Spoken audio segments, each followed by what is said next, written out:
The moment Vanessa Harrington slammed that bright red violation notice against my garage door and hissed, "That ugly box is coming down today, or I'll make your life hell," I knew the HOA president had just signed her own death warrant in our so-called peaceful suburb. She didn't know the difficult neighbor she'd been smearing for months was about to expose her entire empire of ridiculous rules.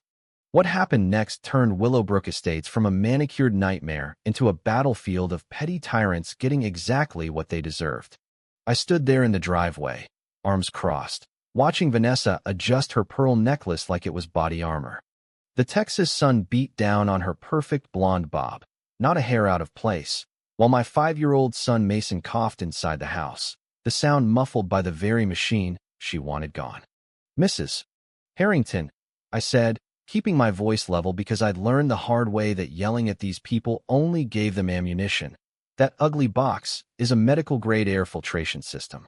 Mason's asthma is severe. Doctors said the humidity here could kill him without it. It's not decoration, it's survival." She tilted her head, that fake sweet smile spreading like spilled syrup. "Oh, Jordan, we all have challenges. My aunt had allergies once. But rules are rules. Section 4.2 of the Covenants clearly states, no external mechanical units may disrupt the architectural harmony of Willowbrook Estates. Think of the property values. Think of the children." She actually gestured toward the pastel houses across the street as if Mason wasn't one of them. I almost laughed right there.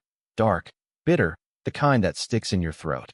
Here she was, lecturing me about the children, while trying to switch off the only thing keeping mine alive. I'd moved to Willowbrook 3 months earlier after my last neighborhood labeled me the difficult single dad for daring to question their fines over a slightly overgrown hedge. They'd run a smear campaign on the community Facebook page, called me antisocial, said I lowered the vibe. Now here I was again, same script, different Karen. But this time I wasn't shouting back.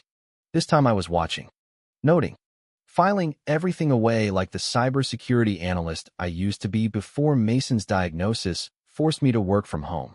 Vanessa tapped her clipboard. "Remove it by sunset, or the daily fine start at $200. And don't bother appealing. The design review committee already voted unanimously." She turned on her heel, heels clicking like little victory marches down my driveway. I waited until her golf cart disappeared around the corner before I let the smile slip. Sunset. Cute. Like I'd risk my son's life for their precious curb appeal. That night Mason's coughs grew ragged. I sat by his bed, the machine humming softly outside the window, green lights blinking like tiny guardians. Emily, my ex, had left when the medical bills stacked up, calling me obsessed. Maybe I was.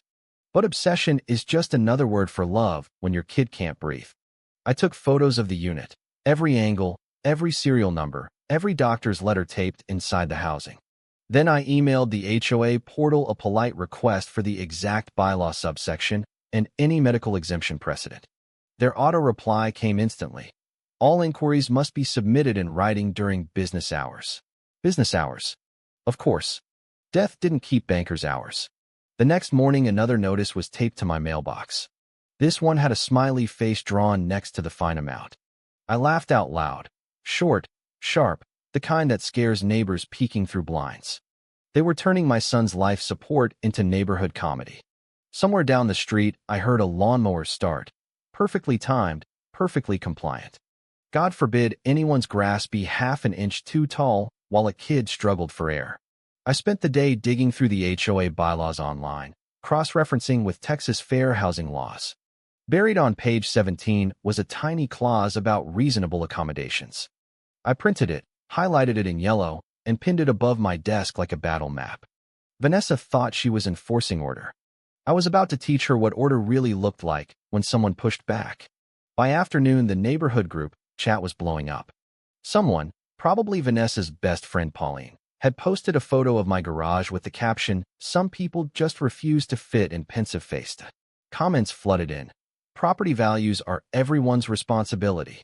If we let one person break the rules, soon we'll have solar panels and trampolines everywhere. I screenshot every single one. Evidence wasn't just paper anymore. It was their own words, their own cruelty wrapped in pastel fonts and heart emojis. Mason woke from a nap, wheezing harder than usual.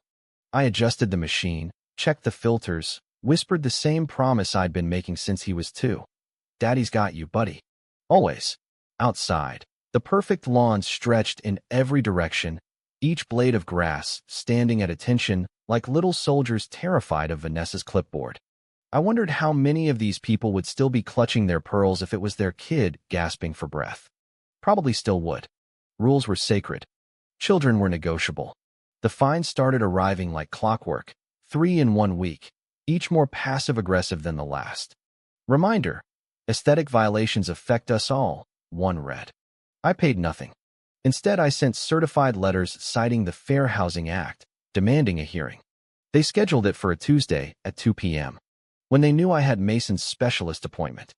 I showed up anyway, carrying my son on my hip, oxygen tank slung over my shoulder like a battle flag. The board sat behind their polished table, Vanessa at the center wearing a scarf printed with tiny American flags because apparently patriotism included tormenting the sick. "Mr. Hale," she purred, "we sympathize with your situation. Truly. But the committee has spoken. The unit must go. Perhaps you could move it inside?" I smiled then, thin, cold. "Inside would block the intake, Mrs. Harrington. It would be like asking you to breathe through a pillow. Would you like a demonstration?" The room went dead quiet. Pauline actually clutched her pearls. Vanessa's smile twitched but held. "This isn't personal," she said. "It's policy. Policy. The magic word that turned monsters into bureaucrats." I left without another word, but inside I was already 3 steps ahead. That night, I installed 2 discrete cameras, one aimed at the unit, one at the street. Not because I expected trouble, because I knew these people. Trouble was their love language. The sabotage came on a Thursday when the humidity sat thick as soup. I was inside reading Mason a story when the power flickered. Once. Twice. Then the machine outside went silent. Mason's breathing changed instantly, shallow, panicked. I ran to the garage, heart hammering.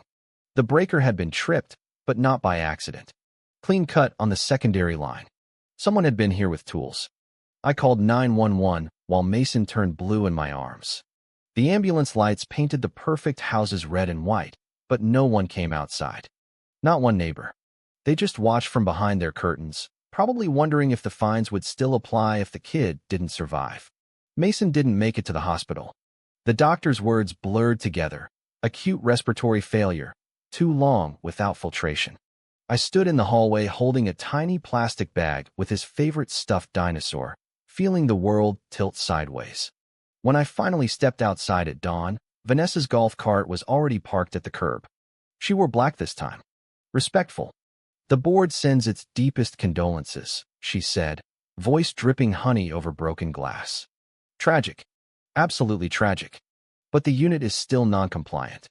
We'll waive the back fines as a gesture of goodwill." I looked at her for a long moment. The sun was rising behind her, turning her hair into a halo she didn't deserve. "Goodwill," I repeated softly. "That's cute." She blinked, and used to anyone staying calm after she'd won. I didn't scream. I didn't cry where she could see. I just took out my phone and snapped a photo of her standing there in her morning outfit that probably cost more than Mason's hospital bed. "Smile for the record, Mrs. Harrington. You're going to need it." She drove away looking almost disappointed I hadn't broken. That was her first mistake. People like Vanessa feed on breakdowns. They don't know what to do when someone starts collecting pieces instead. The funeral was small. A few distant relatives, Mason's preschool teacher, who cried harder than I did. The neighborhood sent a bouquet with a card that read, "Our thoughts are with you during this difficult time. Please remember to remove all unauthorized equipment within 48 hours. I kept the card, added it to the growing folder labeled Evidence. Then I went home and started the real work. First, City Hall. The clerk raised an eyebrow when I asked for every permit ever filed by Willowbrook HOA for electrical work. "They usually handle their own maintenance," she said. "Exactly. No record. Not one single permit for the routine maintenance Vanessa claimed happened the night Mason died." I smiled at the clerk, the first real smile in days. "Thank you. That's exactly what I needed." Next, the security footage from my cameras. Clear as day. Hank, the HOA's handyman, creeping up at 1:47 a.m. with bolt cutters and a flashlight. He even waved at the camera like he was starring in his own crime show. I saved every frame. Then I started the slow, patient dance of letting people hang themselves with their own words. I emailed Vanessa asking for the name of the licensed contractor who performed the work. Her reply came in 6 minutes. Internal maintenance, fully authorized by the board. Please cease harassment or we'll pursue legal action for defamation. I forwarded it to the city building inspector with a single line. Is internal maintenance allowed to cut live power lines without permits or notification? The inspector, a no-nonsense woman named Carla Ruiz, called me back the same afternoon. This is criminal, Mr. Hale. Not HOA drama, straight-up criminal. I could hear her typing furiously. I'm sending a team tomorrow. Don't touch anything. That night, the neighborhood Facebook group exploded again. Someone posted an old photo of Mason playing in the sprinkler with the caption, "Gone too soon, broken heart. Let's remember to follow the rules that keep our community safe." The comments were a masterclass in missing the point. He should have used a portable unit. Single dads always think rules don't apply to them. I screenshotted every username, every comment. My folder was getting thick enough to choke on. Vanessa tried one last power move. A certified letter arrived demanding I appear before an emergency board meeting to address ongoing violations. The date? The day after the city inspection was scheduled. Cute. I printed the letter, highlighted the word emergency, and added it to the pile. Then I did something she never expected. I invited the press. Not the big networks, yet. Just a local reporter who owed me a favor from my old cybersecurity days when I helped her expose a data breach at the county clerk's office. Bring a camera, I told her. You're going to want to see this. The morning of the inspection dawned sticky and bright, same as always in Willowbrook. Perfect lawn weather. I stood on my porch watching the white city trucks roll in, Carla Ruiz leading the charge with a clipboard that looked like it could level buildings. Vanessa was already there in her golf cart, pearls gleaming, smile welded on. "Officers," she called out, voice bright as a Stepford wife. "I'm sure this is all a misunderstanding. We take safety very seriously here." Carla didn't even blink. "Ma'am, step aside. This is an official investigation into unpermitted electrical tampering that resulted in a death." The word death landed like a grenade. For the first time, Vanessa's smile actually cracked. Just a hairline fracture, but I saw it. Neighbors started drifting out of their houses, pretending to water flowers that didn't need watering. Hank the handyman stood by the clubhouse looking like he'd swallowed a lemon. I stayed quiet. Let the professionals work. They photographed the cut line, measured voltage drops, pulled maintenance logs from the HOA server right there on the spot. Vanessa kept trying to interject. "That's private board material," until Carla shut her down with a single raised hand. "Not anymore, it's not." By noon they had enough. Carla turned to me. "Mr. Hale, we're recommending this go to the district attorney. Unlicensed work, reckless endangerment, possible manslaughter. Your son's medical records sealed the deal." I nodded once. The weight that had been crushing my chest since the night the machine died finally shifted, just a little. Not gone. Never gone. But moving. Vanessa tried one last desperate play. She cornered me by my truck while the inspectors packed up. "Jordan, please. Think of the community. We can settle this quietly. I'll waive all fines. I'll even plant a tree in Mason's memory." Her eyes were wide, pleading. The same eyes that had looked at my son's breathing machine like it was garbage. I looked at her for a long moment. "A tree won't breathe for him, Vanessa. But thanks for the offer." Then I walked away, leaving her standing there with her perfect hair and her perfect lies and the first real fear I'd ever seen on her face. The next 48 hours were a masterclass in watching an empire of lawn gnomes and color-coordinated mailboxes crumble. The district attorney's office moved fast once Carla's report hit their desk. Subpoenas started flying. HOA financial records, board meeting minutes, even Vanessa's personal emails. Turns out the internal maintenance budget had been funneled through Hank's cousin's unlicensed company for years. Kickbacks, falsified invoices, the whole 9 yards. I sat in my kitchen with the case file the ADA had quietly slipped me and laughed until tears came. Not happy tears. The other kind. The kind that taste like salt and victory and the ghost of a little boy who should still be here. Hank cracked first. I found him at the retention pond one evening, staring at the water like it might swallow him whole. He didn't even wait for me to speak. She told me it was just a power trip, he muttered, voice shaking. Said the kid was exaggerating. Said if I helped her teach you a lesson, she'd make my position permanent with benefits. He laughed once, bitter. Benefits? Like that makes cutting a kid's oxygen okay. I recorded every word on my phone, calm as Sunday morning. Then I told him the truth. Cooperate, and the DA would consider a deal. He cried right there by the perfectly landscaped pond. I almost felt sorry for him. Almost.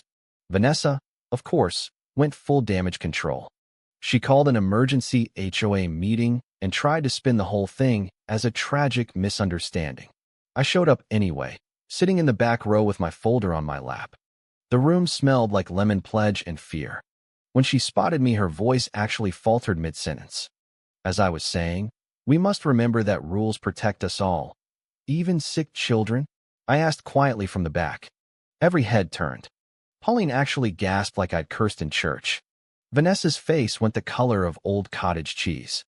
This meeting is for homeowners in good standing, she snapped. I stood up slowly. Funny. I thought killing a resident might put you out of good standing. The murmurs turned into a roar. Someone started recording on their phone.